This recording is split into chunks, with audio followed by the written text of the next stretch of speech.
تجویز رکھنا چاہوں گا۔ 1990 میں بی بی شہید وزیر اعظم تھی اور پیاز کی بہت فراوانی ہو گئی۔ پیاز اتنا زیادہ ہو گیا کہ لوگوں یہ کاشتکار اپنے گوداموں میں نہیں رکھ سکتے تھے، گودام بھر گئے، اور یہ جو پیاز ہے یہ گلنے لگا۔ میں اس کیبنٹ میٹنگ میں موجود تھا جب بی بی نے بیٹھتے ہی بی بی شہید نے کہا وہ پیاز کا کیا کیا ہے، she looked at the food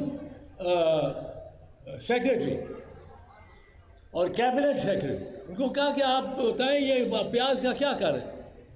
انہوں نے کہا جی پیاز تو اب گل سڑ رہا ہے۔ تو بی بی نے کہا کیا اس کا ریٹ کیا رکھا ہوا تھا جب صحیح تھا؟ انہوں نے کہا کوئی اتنے پیسے۔ انہوں نے کہا بی بی نے ایک دم کہا، بی بی نے کہا آئی وانٹ آل دی یہ پیاز all of it to be bought by the government at the original rate it has said، چاہے وہ گلا ہے سڑا ہے سارا خریدو، گورنمنٹ خریدے۔ ہم بھی دنگ رہ گئے، ہم بھی دنگ، بہت سارے ہمارے وزیر، میں اس میں شامل۔ میں نے کہا بی بی نے اتنا قدم کیوں لے لیا؟ وہ میٹنگ میں ہی بی بی نے کسی نے پوچھ لیا تو بی بی نے کہا کہ وہ کسی نے کہا کہ یہ تو سمندر میں پھینکنے والا ہوگا، دریاؤں میں پھینکنا پڑے گا اس کو۔ بی بی نے کہا سمندر میں پھینکو اس کو، دریاؤں میں پھینکو، پر میرے کسان سے خریدو، کسان کی کمر میں نہیں توڑنے دوں گی آپ کو۔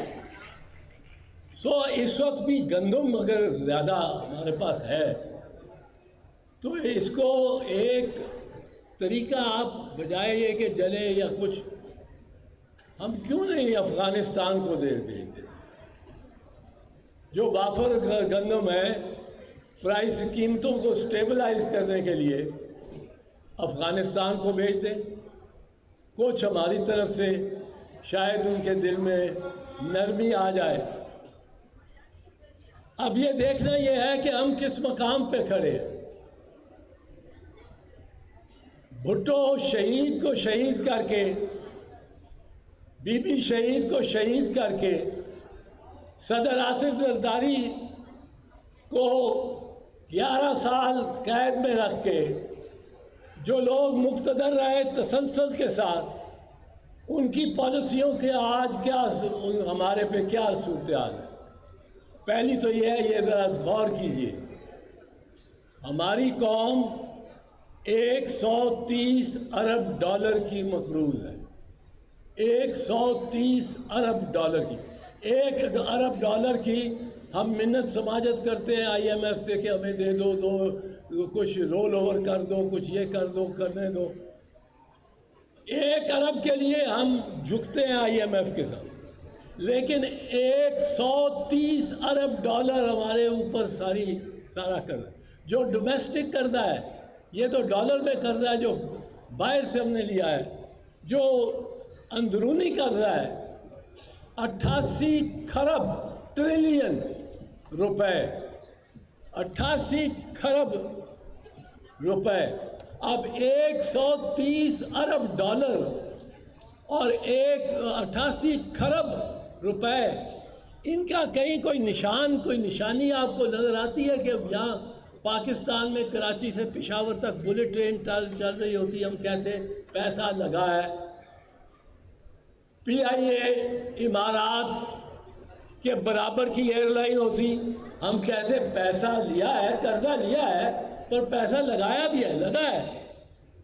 یہاں تو کوئی ایسی چیز ہی نہیں ہے، کوئی ایسی کوئی بات ہی نہیں کہ ہم یہ کھاتوں میں وہ ہمارے پاس آیا ہے۔ یہ نہیں کہ وہ روپیہ اور ڈالر 130 ارب اور 88 کھرب روپیہ ہمارے پاس آیا ہے۔ ہمارے پاس، ہمارے حکمرانوں کے پاس کچھ دکھانے کے لیے چیز نہیں ہے کہ یہ اس سے بنے۔ اب ہم یہ جو 130 ارب ڈالر ہے اور 88 کھرب روپے ہے، اس کا مطلب یہ ہے کہ ہم اپنی 4 نسلوں، 4 جنریشن، ہماری آئندہ 4 جنریشن میں جو کچھ کمانا ہے ہم کھا چکے ہیں۔ اب کتنی بد نصیب ہماری جنریشن ہوگی۔ ہم نے یہاں ہر ٹیلنٹ کو، میری جنریشن ہر ٹیلنٹ کو رستے سے ہٹایا، ذوالفقار علی بھٹو جیسے لیڈر کو شہید کیا، بے نظیر بھٹو جیسی لیڈر کو شہید کیا۔ ہم نے کسی کو یہ اختیار کی اجازت ہی نہیں دی کہ وہ اصلاح کر سکے۔ اب اصلاح کا وقت ہے، اور یہ پاکستان پیپلز پارٹی کو مبارکباد میں دیتا ہوں کہ آپ نے یہ دیکھے کتنے آئینی عہدے لے لیے، صدر، چیئرمین سینٹ، گورنر پنجاب۔ اب اتنے یہ آپ کمانڈنگ ہائٹس پہ ہیں۔ اس کی میں مبارکباد دیتا ہوں بالخصوص چیئرمین صاحب کو اور صدر زرداری صاحب کو۔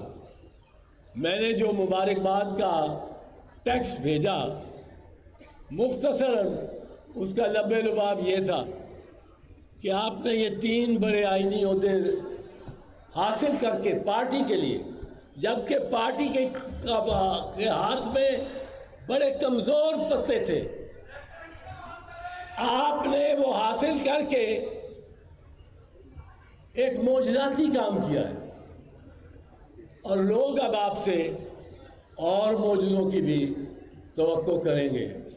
مثال کے طور پہ ساری قوم کو، ساری کدورتوں کو ختم کر کے، ساری نفرتوں کو ختم کر کے، سارے تلخ بیانیوں کو ختم کر کے، ساری قوم کو اور ساری جماعتوں کو